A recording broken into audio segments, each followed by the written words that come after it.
ஒரு patient hospital வராரு. வந்தோடனே வந்து அவர் பேக் பெயின் சார் எனக்கு குறுக்கு வலிக்குது அப்படின்னு சொல்லிடுறாரு. ஸோ பேஷண்ட் குறுக்கு வலி தான் சொல்கிறாரு. ஆனால் பேஷண்ட்டுக்கு குறுக்கு வலி மட்டும்தான் பிரச்சனையா அப்படிங்கிறத இங்கே யாருமே கேட்க தவறிடுறாங்க. ஒரு உதாரணத்துக்கு ஒரு வீட்டில் திருடு நடக்குதுன்னு வச்சுக்கோங்களேன். அப்போ வந்து போலீஸ் ஸ்டேஷன்லேருந்து ஒருத்தர் ஆஃபீஸர் வருவார். சொல்லுங்கள் என்னெல்லாம் காணா போச்சு அப்படின்னு. என்ன காணா போச்சு அப்படின்னு கேட்பார். ஐயா எங்கள் வீட்டில் வந்து ஒரு 50 பவுன் நகை காணோம் அப்படின்னு சொல்லிட்டாங்கன்னா, ஓகே 50 பவுன் மட்டும்தான் காணோம் அப்படின்ட்டு எழுதிட்டு போக மாட்டாங்க. வேறு என்ன அப்படின்னு கேட்பாங்க.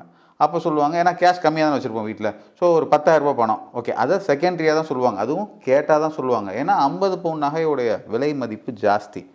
ஓகே வேறு என்ன அப்படின்னா, எங்கள் வீட்டில் இருக்க 2-3 வெள்ளி கிணத்தை தூக்கிட்டு போயிட்டாங்க. ஓகே வேறு என்ன, எங்கள் வீட்டில் இருக்க டேப் ரெக்கார்டரை தூக்கிட்டு போயிட்டாங்க.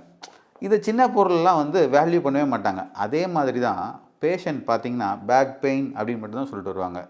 இருங்க okay back pain is not your only problem. வேறெல்லாம் என்ன இருக்குது, it's one of your problem.